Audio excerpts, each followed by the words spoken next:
मित्रों नमस्कार, आप हैं बसंत गुरु जी के साथ। चलिए ज़िंदगी में आज हम एक ऐसी भूल चूक की बात करते हैं जिसके कारण से मेरा हंसी गया, खुशी गया, दिन गया, चैन गया, धन भी गया और सब कुछ गया। सब लुटा के होश में आया तो क्या आया बंदे, दिन गुजर गई, रात में होश में आया कि दिन तो चला गया।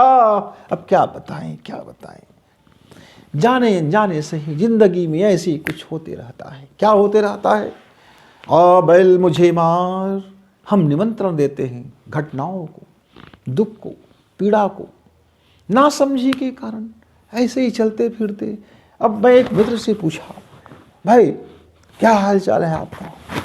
उसने कहा क्या बताऊं गुरुजी, ये दुख है, वो दुख है, ये पीड़ा है, वो पीड़ा है, और एक लंबी फहरिस्त निकल गया उनके संकटों का। अच्छा, मैंने उसके जस्ट पहले पता किया था उनके घर में क्या है, तो उनके घर में बड़े सुख चैन है। इस समय समृद्धि आ गया है, लोग बड़े हंसते खेलते रहते हैं। हाँ, बीच बीच में कभी कभी दिन में जैसे कि 24 घंटा में एक आध घंटा थोड़ा तू तड़ाक हो जाता है, कभी कभी घर में अनबन हो जाता है। इसके अलावा घर में अच्छा कुशलता है। मैंने उससे मिला, वो पूरी एक लिस्ट निकल गया। मैं 3 बार बाद मिला, मैं बोला कि आपने जो मुझको लिस्ट बताया था दुखों का, वो आपको मिला? बोले गुरुजी उससे तो कई गुना मिल गया। हाँ, तो मित्रों, हम अपनी ज़िंदगी में नासमझी के कारण, भूल चूक के कारण दुखों को नियंत्रित करते हैं। हम कुछ ऐसी कल्पना कर लेते हैं अपने जीवन में कि मेरे जीवन में ये कष्ट है, मेरे जीवन में ऐसा होगा, वो ऐसा नहीं होगा, ऐसा हो जाएगा तो वो ऐसा हो जाएगा। तो आप मान लीजिए एक परिवार की मैं कहानी बताता हूँ।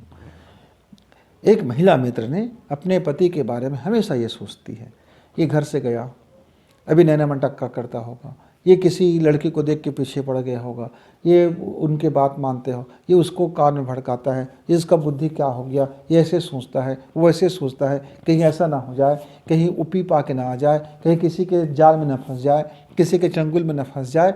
वो जाने के बाद उसका पूरा का पूरा फोकस अपने घर के काम में नहीं है, बाल बच्चों की सेवा सत्कार में नहीं है, घर को सुंदर बनाने में नहीं है, बस लगा रहता है कि उसका पति बाहर में क्या कर रहा होगा। उसके पति वहाँ सोचता है घर में बैठी बैठी रानी गुलछर्रे उड़ा रही होगी, मटर गश्ती कर रही होगी, उसको फ़ोन करे, उसको फ़ोन कर रही होगी, ये नकचढ़ी है, ये ऐसे ही वैसी है। अब जैसे घर में आता है, अब उसके जासूस लगा देते हैं।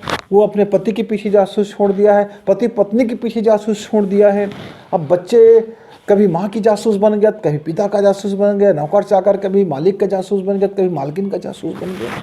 यहाँ तक कि कई लोग जासूस का काम कर रहे हैं, सबका गुजारा भी चल रहा है और उनके जीवन में बड़ी तकलीफ आती है। और धन धान्य की कमी नहीं, सुख समृद्धि की कमी नहीं, पैसे की कभी कोई नहीं, घर में ज़्यादा मेंबर भी नहीं, कोई बहुत ज़्यादा भी लोग नहीं। लेकिन सोच को क्या कर सकते हो, समझ को क्या कर सकते हो, वो अनुभव महसूस करते हो, उस महसूस को क्या करते हो। वो स्वयं से जागृत करता है कि ऐसा हो गया तो ऐसा हो जाएगा, तो ऐसा उनके साथ होगा, तो वो ऐसा करते होंगे, तो वो ऐसा वैसा वैसा वैसा ऐसा। अब उसकी ज़िंदगी में सुखी कैसे होगा, समृद्धि कैसे होगा, आनंद कैसे होगा, प्रेम कैसे होगा?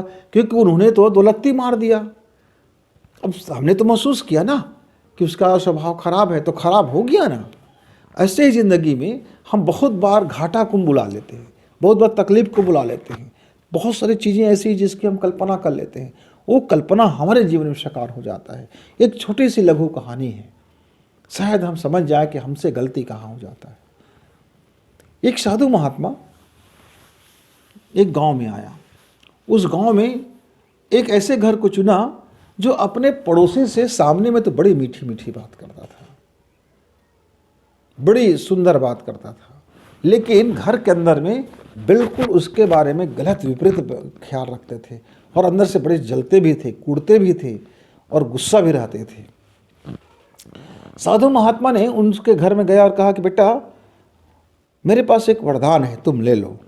तुमने मुझे 2 वक्त की रोटी दिया, खाना खिलाया, मज़ा आ गया, तुम मेरा एक वरदान ले लो। बोले क्या वरदान है महाराज?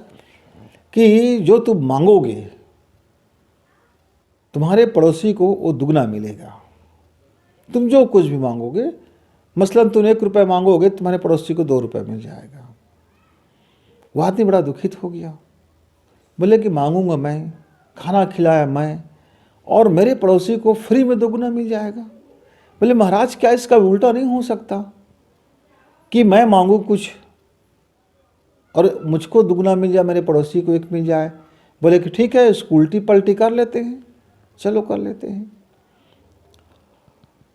अब उसने मांगना शुरू किया, देखा, पहले ट्रायल किया। बोले कि 1 किलो अदरक दे दो, वरदान है। बोले कि वरदान है, आज दिन भर काम करेगा, कल के लिए काम करने वाला नहीं है, आज ही काम करेगा। देखा कि उसके घर में 2 किलो अदरक आ गया, पड़ोसी के घर में 1 किलो अदरक आया।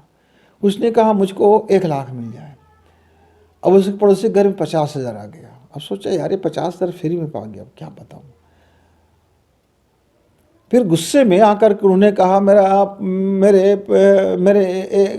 पड़ोसी का आँख फूट जाए।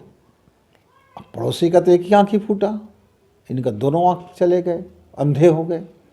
फिर गुस्से में आके बोला कि मेरे पड़ोसी एक कान से बहरे हो जाए। अब उसके पड़ोसी एक कान से बहरे तो दोनों कान से बहरे हो गए। और ऐसे करते करते गुस्सा उसने कहा मेरे पड़ोसी के घर में आग लग जाए। और पड़ोसी के तो एक कमरा में आग लगा, इनके तो पूरे घर जल कर राख हो गया। अब गांव में हुआ, क्या हो गया, कैसे हो गया, सारी बातें हुई, इधर हुआ उधर हुआ, बड़े मुश्किल आ गया। अब ठीक से यही साधु दूसरे पड़ोसी के घर में गया, जिसके विपरीत पड़ोसी के घर में, और उन्होंने कहा कि आप जो मांगोगे आपके पड़ोसी को दुगना मिलेगा। बोले कि बहुत अच्छी बात है पंडित जी। बोले कि मेरा घर बना दो, एक घर मेरा बना दो, क्योंकि पड़ोसी के घर जल चुका था तो पड़ोसी को 2 घर मिल गया। उसने कहा कि मेरी ज़रूरतें 1 चादर की है, मुझे 1 चादर दे दो। पड़ोसी के घर में 2 चादर आ गया। उसने कहा मेरी व्यवसाय करने के लिए मुझको 5 लाख दे दो। पड़ोसी के घर में 10 लाख आ गया। साधु ने पूछा तुम जो भी मांगते हो डबल हो जाता है, उनका तुमको दुख नहीं लगता? बोले कि मुझे बहुत खुशी हो रहा है, क्योंकि मैं एक खुशी मांगता हूँ और मेरा पड़ोसी दुगना खुशी पा जाता है, इससे मुझे और खुशी मिल जाता है। मेरी खुशी तो आप दे ही रहे हो, मुझे कितना खुशी है कि मेरे पड़ोसी मेरी खुशी से दुगना खुशी हो जा रहा है। तो मित्रों ये 2 जीवन की तरीका है। तो कल्पना, विचार और महसूस आप जैसा करेंगे, यह जो समय का काल चक्र है वो आपको टेबल में परोस देता है। मित्रों ऐसा है कि एक होटल में आप जाते हैं और आप चार्ट में पकड़ करके आपने मंगा लिया, भोजन मंगा लिया, खाना मंगा लिया और तरह तरह के व्यंजन मंगा लिए। आपको लगा कि खा लेंगे, अब पेट भर खा लिया, अब बिल तो आपको देना पड़ेगा। तो सोच विचार करके आप व्यंजन मंगाते हैं, सोच विचार करके भली भांति से, भूख से एक कम ही मंगा लेते हो, ज़्यादा नहीं मंगा। ऐसा नहीं है कि मेरे टेबल में दे दूँ, उनके टेबल में, उनके टेबल, सबका टेबल दे दो, मैं पैसा पटा रहा हूँ, पैसा चुकता कर देता हूँ। ऐसा आप नहीं करते, आप अपने लिए भी डिस्काउंट चाहते हैं और ज़िंदगी की बड़ी बड़ी समस्याओं को आप इन्वाइट कर लेते हैं समय की बेरा के साथ। आप वहाँ ये ख्याल नहीं करते कि मैं इतना सादा मानसिक जो चीज़ें मैं अवधारणा में ला रहा हूँ, यह एक प्रकार का उस होटल में बैठे हुए व्यक्ति के समान आर्डर है। समय को जैसे हम आर्डर करते हैं, उस समय हमको पका करके लौटा करके दे देता है। तो मित्रों, जब एक मामूली समोसा खाते समय विचार करते हो कि मैं कितना मंगाऊँ, एक मामूली सी चाय पीते समय विचार करते कि मैं कितने रुपए की चाय मंगाऊँ, तो आप ज़िंदगी को जीते समय यह विचार क्यों नहीं कर लेते हो कि मैं अपने विचार में ऐसा कौन सा विचार लाऊं जो सिर्फ मेरे लिए उपयुक्त हो, मैं अनुपयुक्त विचार ना लाऊं, तमाम तरह की कोई कल्पनाएं ना करूं, जो वर्तमान में देखूं, वर्तमान में सुख का अनुभव करूं, जो मेरे पास है उसके लिए थैंक यू से भरूं, और जो नहीं है उसको पाने के प्रयास करूं। मैं क्यों अनर्गल विचार कर लेता हूं? अपने इस विचार पर कंट्रोल करूं। थोड़ा सा यदि आप इस ज़िंदगी को, थोड़ी सी उस होटल को समझ लो कि आप बैठे हो और आप समोसा पकौड़े मंगा रहे हो, तो सोच विचार करके मंगाते हो। तो आज ज़िंदगी में जो आप चाहिए आपको 24 घंटा में, अपने ईश्वर से वही बात करो। आप खुशी महसूस करोगे तो इस समय खुशी महसूस करोगे तो खुशी ला के देगा। अपने को भाग्यशाली महसूस करोगे तो हर चीज़ में आपको भाग्यशाली बना के देगा। आप अपने को अच्छा महसूस करोगे तो दुनिया में बहुत सारे अच्छे लोगों से आपकी मुलाकात होगा। जब आप अपने परिवार के बारे में अच्छे ख्याल करोगे तो कल आपका परिवार भी अच्छा ख्याल से लबरेज होता जाएगा। तो ये आपके ऊपर है मित्र कि आप समय के टेबल में बैठ करके क्या ऑर्डर करते हो, बस वही आपके जीवन में मिल जाता है। तो ज़रा सावधान हो जाए, सतर्क हो जाए और अपनी ज़िंदगी में देखें, परखें और बातों ही बातों में अपने दुख को इन्वाइट ना करें। फिर मिलेंगे, तब तक गुरु जी को विदा।